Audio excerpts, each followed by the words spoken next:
Il paraît qu'à l'époque de Talleyrand, il fallait recevoir jusqu'à 36 convives, donc ce qui nécessite évidemment quelques rallonges par rapport à la table qui est dressée juste là.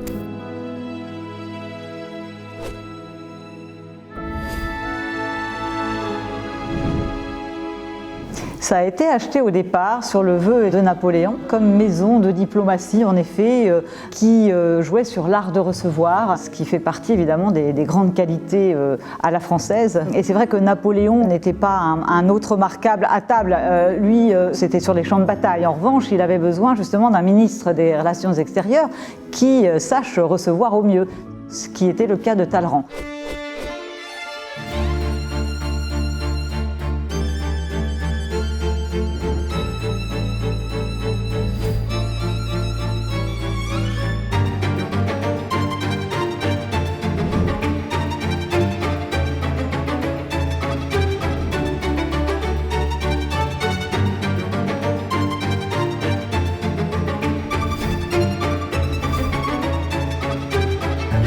C'était un château vraiment qui servait pour recevoir, pour faire valoir l'art de vivre à la française et montrer un peu ce que la France pouvait aussi apporter dans une dimension européenne déjà.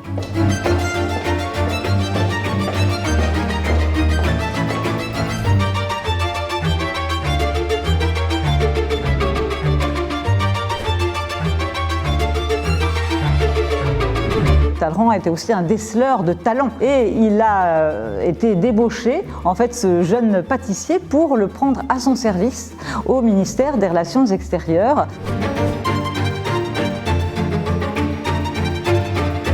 C'est celui qui a fait avancer l'idée de l'art culinaire avec des produits frais. Des produits qui n'étaient pas recouverts d'épices comme c'était le cas à l'époque précédente.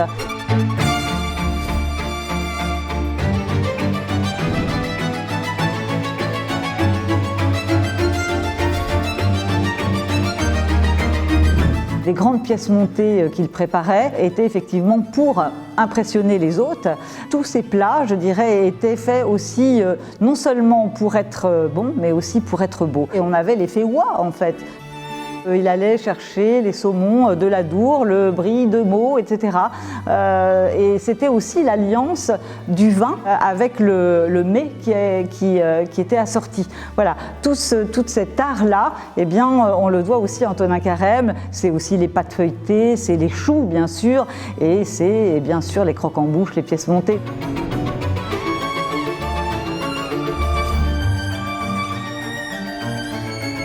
Il en a fait aussi des ouvrages à destination des jeunes pâtissiers. Tout était vraiment totalement consigné.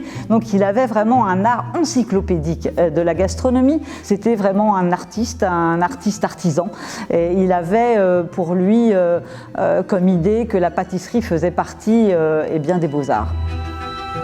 C'est lui qui a amené effectivement la toque et aussi le fait de s'appeler chef.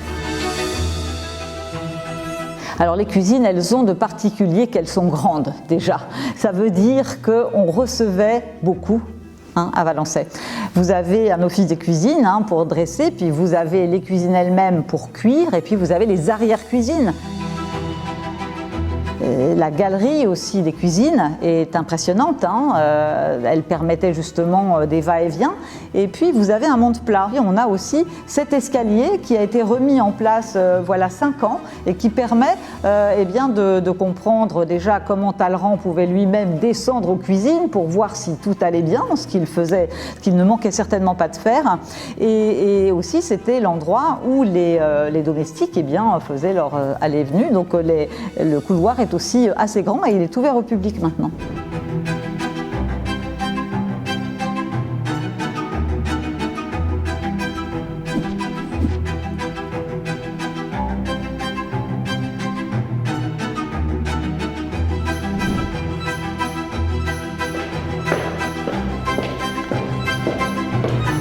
Les chefs qui viennent donc du Berry, du Cher et de l'Indre se mettent au fourneau en bas dans les cuisines qu'ont connues les grands chefs de Talleyrand et cuisinent des pièces qu'ils revisitent et ils les réinterprètent.